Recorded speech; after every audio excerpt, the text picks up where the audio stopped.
In northern Chile lies the Atacama Desert, the driest desert in the world.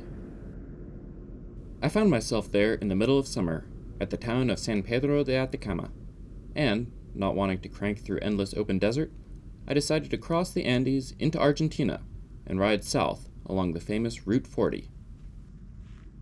This would mean going back up the massive hill I rode down at the end of last episode. I was hoping to get a ride back to where I entered Chile from Bolivia, and then head east to Argentina from there.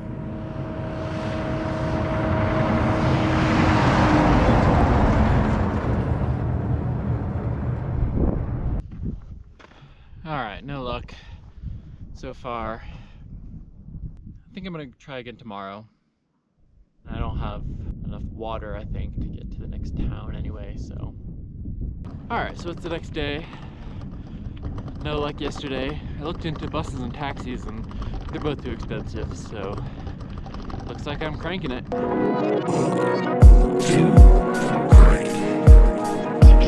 Welcome to Cranking It, yeah, we cranking it. Welcome to Cranking It, yeah, we cranking it.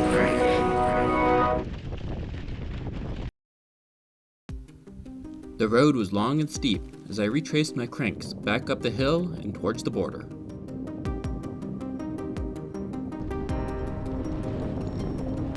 At the top, I was once again riding through a landscape of bright open sand, barren mountains, and shallow salty lakes.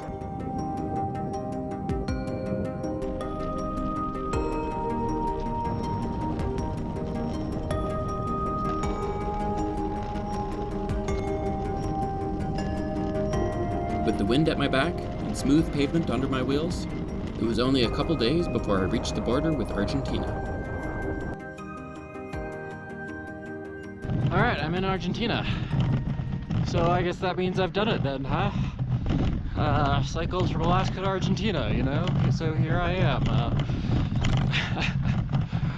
Of course, trip's not quite over yet. I only say Alaska to Argentina because, well, it's an alliteration. And most people don't know where Fruto Bay to Ushuaia is. Still though, pretty big milestone. Not too much has changed since leaving Bolivia. Still up in the Pampa. So, high elevation, hills, grass, and sandy roads. No shade anywhere. You know, at the end of last episode, I was like, oh, this is gonna be my last hard route. But, of course, that's not quite accurate. There's a lot of traffic on this road. No tourists, but just big, massive trucks that kick up a lot of dust.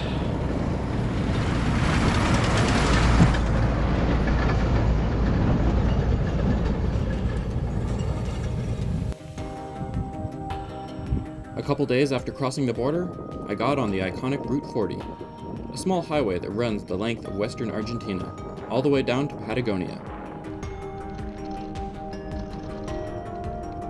In the north, it's more of a dirt track than a highway. But after crossing the Acai Pass, it began a long descent out of the mountains and down into the valley.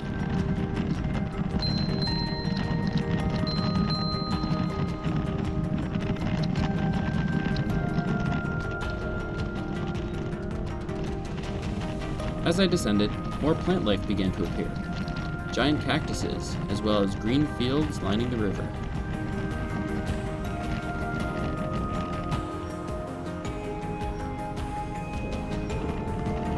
It really struck me how much some of the rock formations reminded me of the southwest of the US.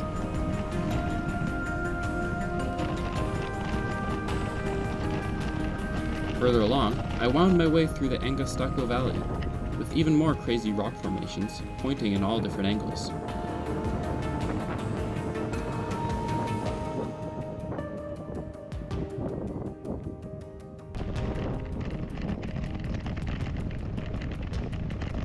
While there was a lot of beautiful scenery, the rocky washboarded road began to wear on me after a while.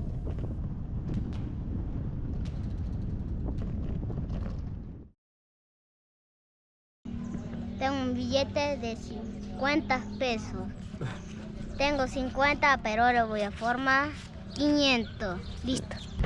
Oh man, it feels good to be on pavement again.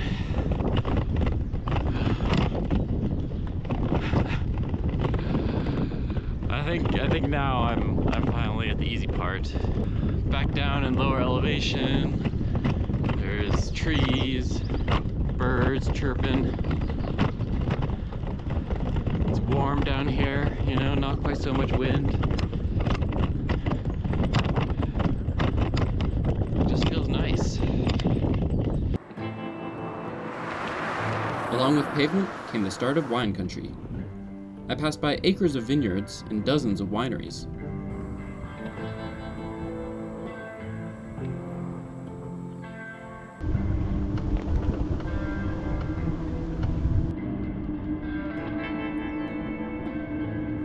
In the trees, flocks of green parrots chattered away continuously.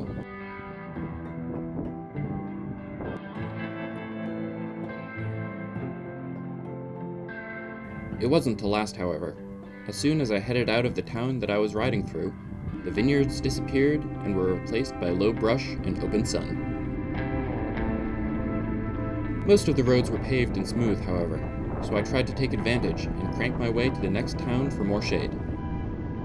Alright, well, I'm down at a more reasonable elevation, and once again the heat is back, so that's not great. Well, it's the middle of December now, which is basically the middle of summer here in Argentina. It also turns out that northern Argentina is a bit of a desert. So yeah, it's hot. Now you might be wondering, well, you know, why aren't you wearing your sunglasses? I've seen you wear sunglasses before, but the truth is that I lost them, you know? It happens sometimes. Then I lost my backup sunglasses.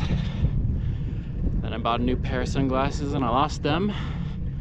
And then I bought another pair and I lost them. And then I was like, I don't really want to buy another pair of sunglasses. But that's fine, you know. Things get lost, that's just part of the ride. It's not about things, okay? It's not things that'll get you to Ushuaia. It's cranking, so that's what we're doing. Just gonna keep cranking till we get there. That's the plan. After another stretch of open desert, I entered another region of red rock.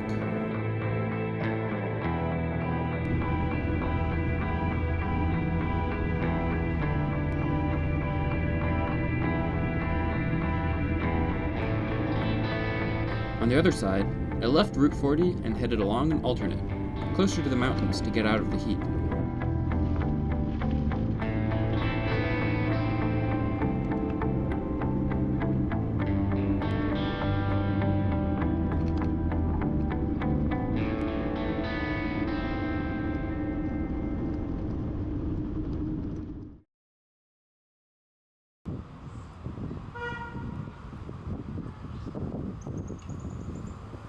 While long rides through the open desert were taxing, they were always rewarded with beautiful shady plazas in the towns that I passed through, as well as some of the best ice cream of the trip so far.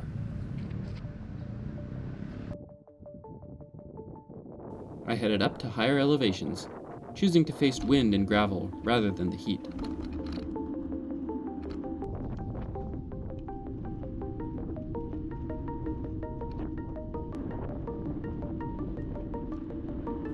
This side route was only slightly higher than the Route 40, but traffic was light and it allowed me to bypass the major cities of San Juan and Mendoza.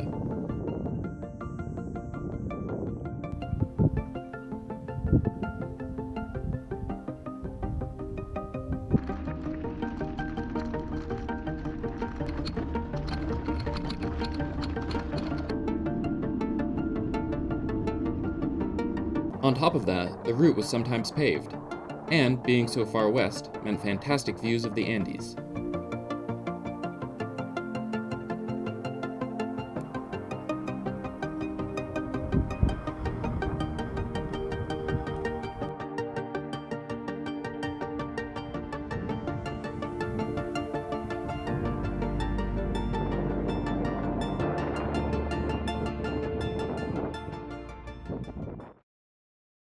Well, it's Christmas Eve, and I'm camping out here in the bush in Argentina. It's nice, you know. It's quiet. It's right by the mountains. There's a nice sunset.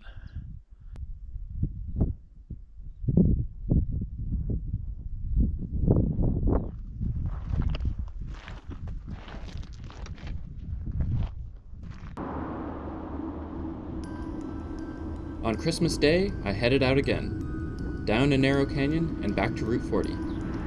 For several days, I followed it out, into another long stretch of uninhabited Pampa.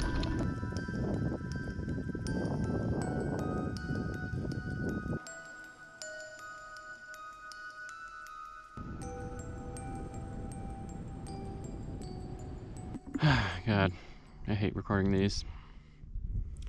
So, another issue with the bike. It had been doing so well. It seems I've broken my hub. And there's even another area is actually cracked over here. So, time to decide what to do about it. I mean, the wheel is out of true. I could probably ride for a little bit. But with that other crack, I am a little worried. So that's probably not a good idea. So it's probably time to hitchhike.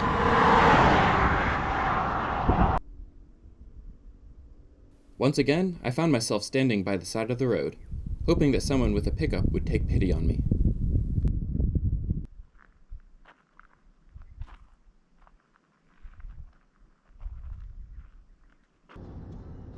Fortunately, it wasn't long before I was picked up. Alright, so I'm here in Malargüe. Basically, what happened was I was standing out there for like 20 minutes or something, and not a lot of cars, but the second one that saw me stopped, and they picked me up. It was a young family, and yeah, they were immediately, you know, helped me put my stuff in the back, and got in the truck, and yeah, we all drove to Malargüe. You know, we got into town, and they looked up a bicycle shop and brought me to the shop, but it was closed. It was 1:45. They close for siesta around here pretty regularly between 1 and like 5:30. And so yeah, they took me out to lunch, got me some pizza. Hola, decí Gemma. Hola. We got some ice cream, and then brought me back to the shop, and yeah, apparently they have a hub there. Yeah, and the family, they dropped me off at this campground. But yeah, really amazing. Definitely didn't expect such kindness. You know, I was really just hoping for a ride into town, and they just gave me like hours of their time just to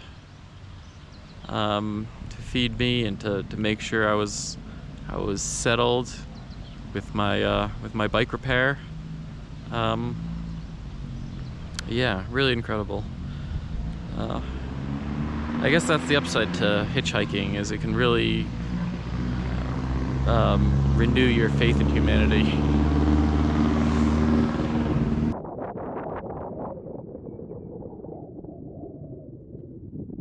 Alright, I got the hub in. Now I'm leaving Malargüe and headed to Chile. So the hub is it's not a Shimano like I've had before, and originally when the guy brought it out, I was like, oh, I don't know, I'd rather have a Shimano. But I was like, well, my last like 2 hubs have been Shimano, and they both disappointed me, so maybe this one will be better. And anyway, it only has to get me around 3 more megameters to Ushuaia. Hopefully nothing happens in that time to damage it. Argentina's been really nice.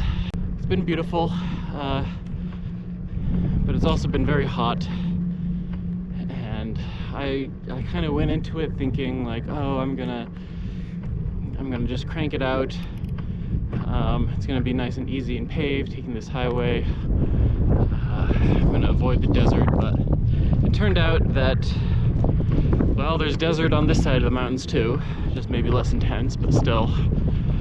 There are a lot of really long, deserted sections with just no shade, and no respite from the sun, and sometimes the wind. So that was hard. But yeah, a lot of super nice people in Argentina. You know, there was that family that picked me up yesterday. But also just tons of people making, you know, small gestures of kindness, offering water, offering food. It's really been incredible. So I'm definitely glad that I decided to ride through northwest Argentina. And yeah, thanks for coming along with me. I crossed the Grande River and started heading up into the mountains to Pehuenche Pass and the border with Chile.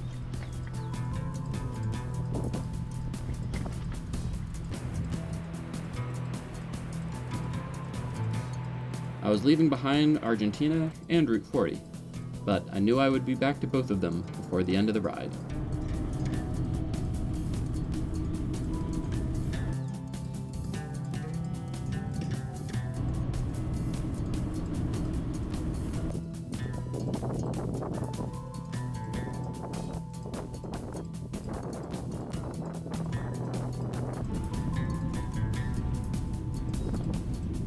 I was back in Chile, and it was time to head to Talca, a city that I know well.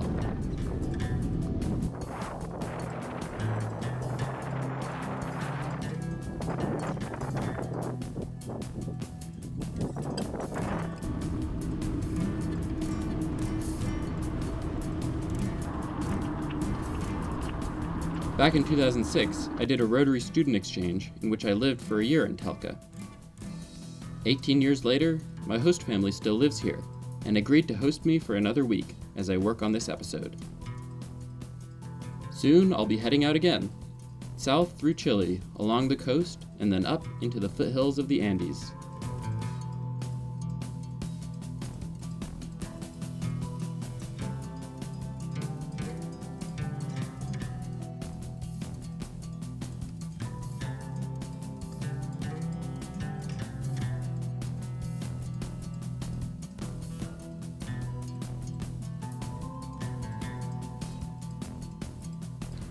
Oh hey, thanks for joining me here at the end of the episode.